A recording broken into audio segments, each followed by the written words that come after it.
नमस्कार। राज्यसभा की 37 सीटों को लेकर फाइनल नतीजे सामने आ चुके हैं और कौन कहां से जीता है, क्योंकि इस चुनाव को लेकर माना जा रहा है कि 10 सीटों का फायदा और 10 सीटों का नुकसान यहां पर देखने को मिला है। और यहां पर बात किया तो 10 राज्य 37 सीटों को लेकर चौंकाने वाले आंकड़े नतीजे के रहे हैं जो फाइनल नतीजे सामने आ रहे हैं, क्योंकि 5 राज्यों के विधानसभा चुनाव से पहले ये राज्यसभा चुनाव के नतीजे भी चौंकाने वाले रहे हैं। सबसे बड़ा उलटफेर बिहार में देखने को मिला, जहां एनडीए ने पांचों यहां पर राज्यसभा की सीटों पर कब्जा जमाया है। वहीं आरजेडी यानी तेजस्वी यादव को यहां पर राज्यसभा में भी बड़ा झटका रहा है, एक भी सीट राज्यसभा की जीत नहीं पाए हैं।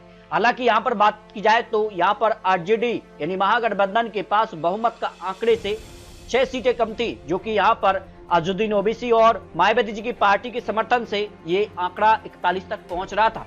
लेकिन यहाँ पर कांग्रेस के 3 और आरजेडी का 1 विधायक यहाँ पर अनुपस्थित रहे, जिसके चलते भारतीय जनता पार्टी और जेडीयू यहाँ पर जो है एनडीए ने यहाँ पर जीत हासिल की है। भारतीय जनता पार्टी से अगर बात किया, नितिन नवीन यहाँ पर राज्यसभा पहुंच गए और यहाँ पर सुरेश राम बीजेपी, नीतीश कुमार जेडीयू से, रामनाथ ठाकुर जेडीयू से और उपेंद्र कुशवाहा भी यहाँ पर राज्यसभा पहुंच गए हैं। यानी बिहार में सबसे बड़ा उलटफेर देखने को मिला।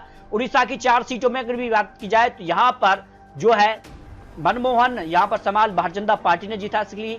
यहाँ पर सुजीत कुमार बीजेपी, यहाँ पर भी बात की जाए तो उड़ीसा की 4 सीटों पर एनडीए ने यहाँ पर जीत हासिल की। दिलीप रे निर्दलीय संतृप्ता मिश्रा भी यहाँ पर बीजेडी से चुनाव जीते। यानी यहाँ पर बात की जाए दंतेश्वर जो यहाँ पर थे उनको चुनाव हारना पड़ा। और हरियाणा की 2 सीटों पर भी बात की जाए तो यहाँ पर भी बड़ा उलटफेर देखने को मिला। और यहाँ पर बात की जाए तो 1 सीट भारतीय जनता पार्टी और 1 सीट की ही कांग्रेस के खाते में रही। तो 3 राज्य के 11 सीटों में सीधे तौर पर बड़ा उलटफेर देखने को मिला। बाकी सीटों की बात की जाए तो यहाँ पर 7 राज्यों की 26 सीटों पर निर्विरोध यहाँ पर जो है नतीजे सामने रहे। एनडीए ने 13 सीटें और 13 सीट पर ही विपक्ष ने यहाँ पर जीत हासिल की है।